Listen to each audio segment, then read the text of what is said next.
Hello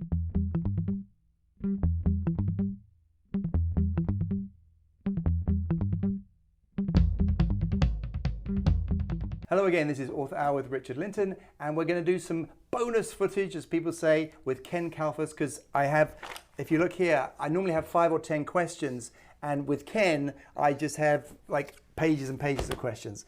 But anyway, so let's just carry on for a little bit. So Ken, you and I are both Russianists. By the way, if you were watching in the last segment, we were talking about Yugoslavia, and I do want to mention that my second book, Hyde Park Deception, is set in the former Yugoslavia and involves a UN peacekeeper and a sort of, it's commercial fiction, but it involves a UN peacekeeper who becomes embroiled in a Western conspiracy that may or may not end up in Third World War in Europe. But I only mention that because if we're both fascinated by Yugoslavia, and when I was in Bosnia in the war, I never dreamt that, and I would tell people about, you know, shelling and front lines and confrontation lines and you know, impoverishment of, you know, no food, gas supplies, and I just never dreamed that it would come to what it's come to now in, you know, in Ukraine. 24th of February is the day that war began. I feel like Russian culture, Russian friends have dropped off the face of the earth. I almost feel awkward about contacting a couple of Russian friends that I still have in Moscow, because I want to stop myself from saying, what the hell are you doing? Why can't you do something about Putin? But let me stop talking. Yeah, you know, Let me ask you, what was your feeling when that war broke out? Give me some impressions. Disbelief. Just, I think like everyone, even people who were experts in Russia, just said, you know, I thought, okay, he's going to probably take the Donetsk basin, and there'll be sanctions. It's going to be awful, but that's what he's going to do. They did the idea that he would the widespread war is just almost unthinkable. And you're right. I mean, yes, the comparison with Yugoslavia, the look of it is very much the same. It is. But it's sort of 100 or 1,000 times worse, right? Well, I don't want to put a number on that, but yeah, it's much worse. Yeah, I mean, I didn't want to put a number on it either, because it's like, you know, Sarajevo was Sarajevo and it was absolutely terrible and diabolical. But when you just look at pictures now, and of course we didn't even have social media back during Bosnia, but it is like you say, it's hard to put a number on, but it's just Armageddon. It's just, you know, the end of the world. You know, Mariupol and the steelworks that we're just looking at the moment. But I wonder if you feel how you feel about this. I feel almost duped in the sense that I really was. I mean, I guess I still am, but I'm a Russian lover of literature, of art, of music, of history, of architecture. And I just kind of feel duped that I never... And those great people, too. Right, and those great people. You know, I mean, duped. I don't know if I feel duped. I just feel like... well, I don't know. I'm sorry. I guess what I mean by that is I never dreamt. Like, I knew there was, you know, the secret police, the history of the secret police, KGB, and even, you know, Tsarist times, the Akron, was it called? Do you remember that? Akron? Yeah. But anyway, they have a history of the whole, you know, authoritarianism, obviously. But I guess I just didn't think it could get this bad. What do you think? Well, I didn't think this would happen. I don't think the previous history is quite as relevant as the democratic institutions there had very little power. Yeah. Putin, seized, destroyed whatever institutions they had. Mm-hmm. The West, through buying the oil and gas, empowered him. This is more of a story about the world's obsession with fossil fuels. I mean, this is a dictatorial petrol state. I don't think it was in any way inevitable.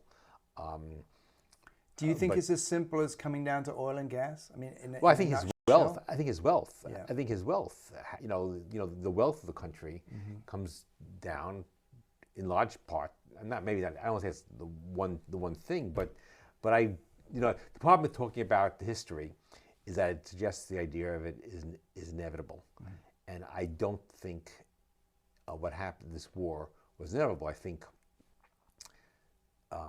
well, I think it's unfortunate. Is my opinion. Is not, but individuals made this happen. We talked about Yugoslavia a little while ago. That was not inevitable either. Right. Individuals like Milosevic and Tudjman made it happen with the use of mass media at their time. Putin, and propped up by oil and gas revenue, made this happen with the use of his mass media at this time, his strong military. Mistakes were made. I mean, I was talking about a book I'm reading now called Not One Inch by Emi Sarot, a historian of the post-Soviet period, about how the Cold War began, the new Cold War began between the West and Russia with NATO expansion, and the various decisions that were made.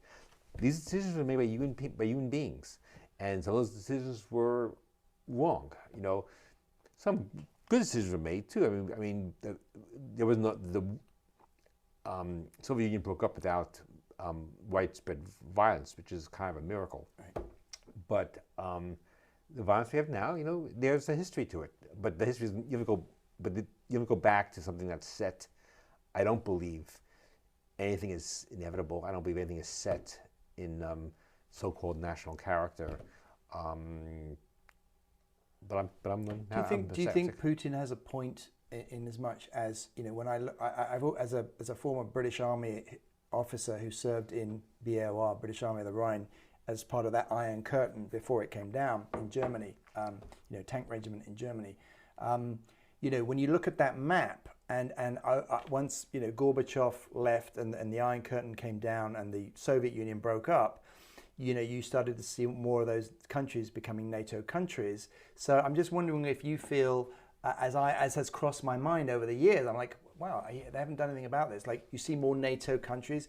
Do you think he has a point? Do you think he has a point about NATO expansion? Yeah. I think after the collapse of the Soviet Union, there was an opportunity to create a new architecture and a new security architecture in Europe. Yep. And it wasn't just, and it was something that was discussed at great depth. I really recommend this book, Not One Inch, by Emi Sarot, written last year before the war. Okay. And the dangers were quite there. The dangers of the dangers of pushing too hard and creating a reactionary regime in Russia. It happened. We weren't really aware of his reaction, how reactionary it was for a number of years. But could we have created? Could we in Russia? Could we, being the West and Russia, have created a more secure Europe and prevent this from happening? Yeah, I think so. When you read the histories here, look at the mistakes. People were pretty much aware. There's a really telling page in this book, again published before the war, where a Russian advisor, or a Gorbachev's advisor, says to the U.S. Secretary of State James Baker, "Well, we won't have any problems with Ukraine. We all, we're integrated. We have family. We're brothers. It won't be a problem. I mean, what kind of war could there be?" And James Baker said, just shrugged his shoulders, ordinary war. Right. And he was right there. Right. And this is, ordinary war. This is like 1987 or so. No, not sorry, 1990. No, early 90s, 91. This is 91, I guess, 91. So people were aware. The fault wasn't entirely on the West. The war in Chechnya, Yeltsin's war in Chechnya, destabilized people's confidence in the new Russian democracy. Yeah. The brutality, which is so reminiscent of what's happening right now. I mean, it's incredible. They learned nothing in 30 years of how to fight a war. So that's, Do you have any thoughts, and I'll give you mine as well as a sort of ex-army guy, but I'm just curious as a Russianist, do you have any thoughts on how this gets resolved? What should happen? Or are you in the dark as much as everybody else? I mean, just I really don't. I think, I'm hoping, but I'm counting on it that everyone was talking about we have to give Putin an off-ramp. Have to give Putin an off-ramp. Yeah. Fair enough. Yeah. I'm beginning to wonder, what is NATO's off-ramp? In other words, at what point? I mean, we have a situation right now, and this has not been articulated, that Western policy right now depends on regime change in Putin, in Moscow. We don't have the means to do that, though. Right. So I think this can go on for decades. I mean, are you surprised that Russians haven't risen up more? No, I'm not surprised at all. No. How could they? I mean, they're in, besides being in a police state, but they're also in a media, government-controlled media bubble. Right. And I just want to stress that, we in the West have our media too, but they're competing medias. So we have, in Ukraine right now, there are journalists from all over the world, different countries all over the world. Yeah. Not all of them are good, perhaps, but we're getting a much fuller, a much more diverse set of voices than people who touch the Western media are. I had a thought on those lines, and that was that so there's Russia, and it's got this state-run media, and people are saying the internet, they can't get on the internet now, and most of the people are watching state television. And so that's why there's the war, and they're being brainwashed. And then I'm thinking, but the thing is here, like in the most open society in the world, with every conceivable media outlet you can possibly have, as we said in the main program, you still get this sort of brainwashing where people still refuse to believe that, say, the election was won in 2021. This is really, and I really resist the equivalencies. Yeah. I mean, the equivalency of a state-run media and equivalency of a free press. I mean, so I don't think there's an equivalency there, but there is an equivalency in the fact that we all are sort of trapped in our tribalized media bubbles. Yeah. Coming back to your book. Going back to several of my books, yep. including the new one, in which people from tribalized American society yep. come to a foreign country and recreate their tribal conflicts. So are you saying it's sort of, what's the word? Sort of organically in their DNA almost? Like what are you? I think our tribalization. I think our need to be in agreement with each other, to be part of a tribe, to be part of an identity, to be people who agree with us, is very much part of our nature as human beings. As a very odd primate that's both. As primates, we're both very individualized, but also very society driven. So that's deep in our nature. But I do think that the intensification of the media, of all media, electronic media, movies, TV, social media now, all have given us this. And you're saying the amount of the media, the fact that it's 24/7, it's available at all times, you're in bed, you're in the bathroom. Oh, not just that. It's the amount. It's the targeting.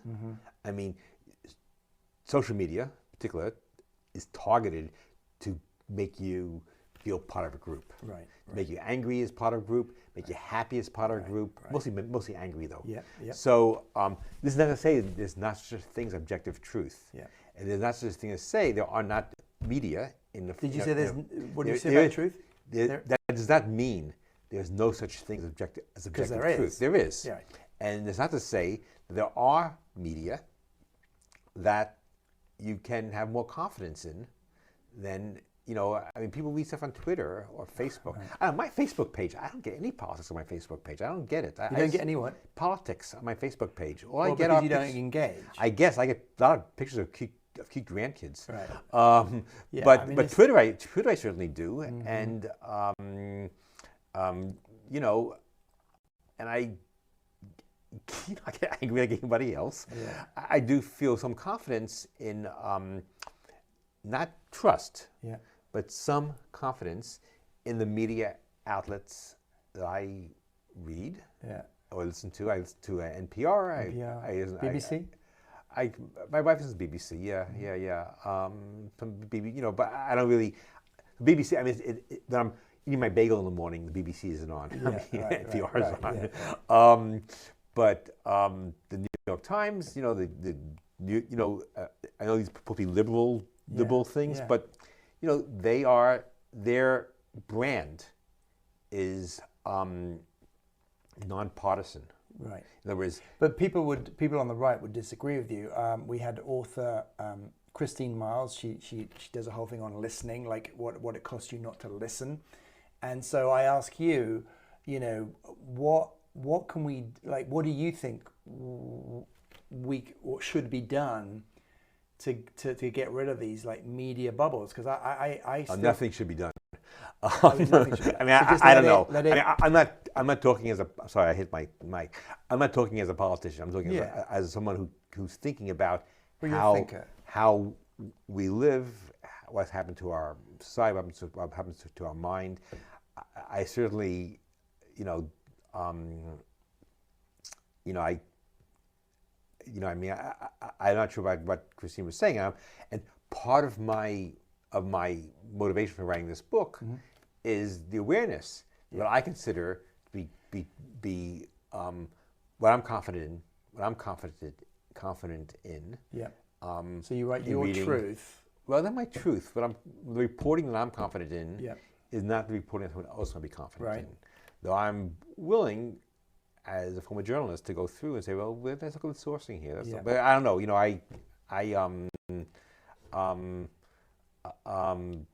I'm aware that, like the New York Times, for example, their reporting is good, but the stories they have above the fold, on the newspaper, or the stories they highlight might be stories that more likely play into my narrative. In the same way, like I noticed this is a couple of years ago. I went into the grocery store, and Trump had just done something really goofy. He knew what it was, and it was all over the press, all over the Times. It was news. But I looked in at the Wall Street Journal, which is really a fine newspaper. I don't look at the I don't even read the Times. I mean, I don't read opinion sections, and I don't read the opinion section of the Times or the or any place else. I'm mostly interested in the news, and their lead story was unemployment down to record low. So that's a story. That's not it's a business newspaper, but that's not untrue, and that's not. So different newspapers, different organizations will highlight different issues based on what they think their audience wants. I think a savvy reader can pick through it and read everything, everything from those organizations critically. That's what I think. As an artist, as a writer, how do you gauge that line between? I recently read a Daniel Silva novel, and people's criticism was it's too political, because he got so real. He got so using the real news stories of Trump, etc. But how do you, as an artist, tread that fine line between getting too political that people are turned off, or remaining an artist so that you can give your view? Do you have that dilemma? I don't think it's a fine line. I think you have to look at the work yourself. I don't think a book has to be political. But people should write what they want to write, and if they're motivated by something political and they have a good idea for a story, I mean, the story is more important than the message in many respects, and they should write it. They should. I don't think there's a. But issue there. You don't think so? You don't say to yourself when you're writing, "Oh gosh, this is getting too political." Only if it's not working. Right, for the story. For the story, okay. Yeah. I don't think there's that. I don't think that's an issue. I tend, because of who I am, to prefer to think things not be partisan, and try to think things. Try to think of what does it mean for us as a society, and I'm also kind of like I'm not. I think I'm fairly moderate in my political opinions anyway. Right. But everyone thinks so. But Right. but my interests are actually, as a writer, is how we think about the world and how the world thinks about us, and pretty much how do we know how the world is. So it's not about who's right and who's wrong. It's how do we perceive the world we're living in. So that has, for me, made for less partisan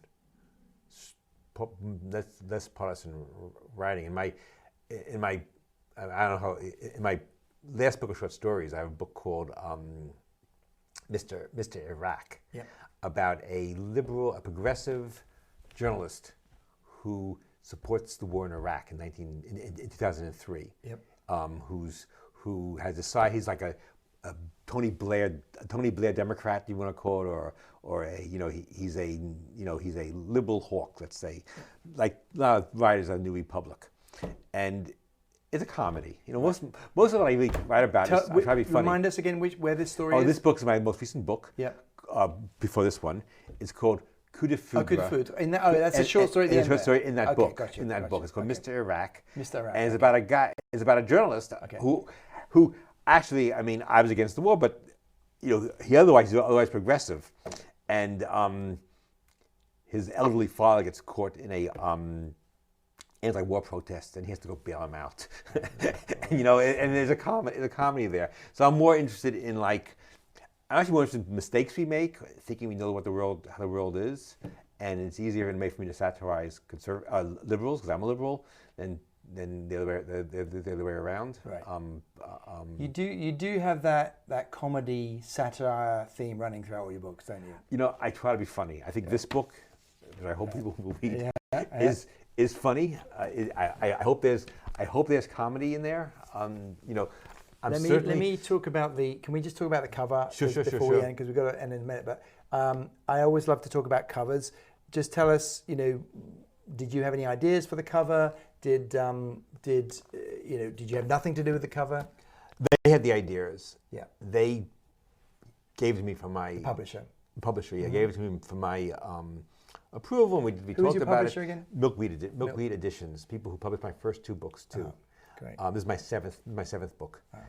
My eighth, if you consider my first book, which is a collection of essays, Christopher Morley's Philadelphia. Yeah. People who I mentioned that. So, yeah. We talked about it. They wanted.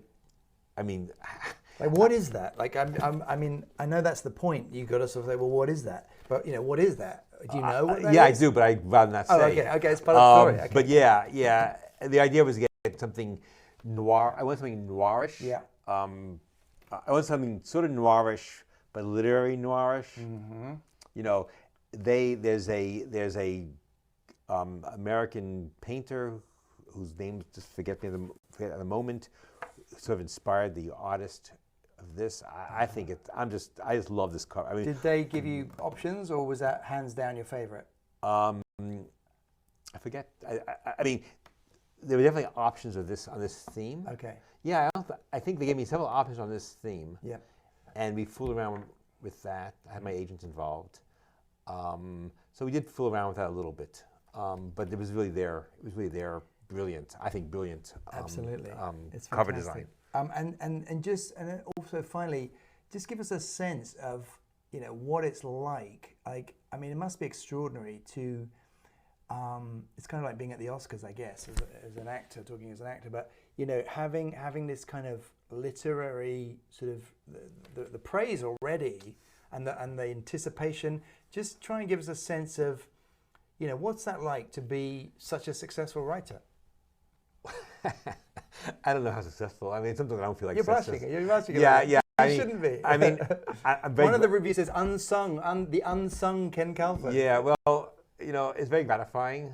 It's gratifying. I'm still waiting on reviews for this book, so I don't know what's going to happen. It's gratifying that people read my book, and I find some of the reviews, like the review in the Kirkus you mentioned before, very cogent, and I was very pleased. They got what I was trying to do. Not everyone gets it, and that's my fault. That's my fault as a writer. Yeah. But so I'm gratified. But right now, this moment, by 3 days before my book is published, and we're doing this interview, a lot of anxiety and anticipation. Really? Yeah. Even for some of your sort of level, as it were, you're saying you still get nervous, you still want it to be the best. So it's basically the same as someone starting out. It's all, absolutely. And sure. I'm waiting on some reviews, and so these were advanced reviews you mentioned by trade publications, and they were great.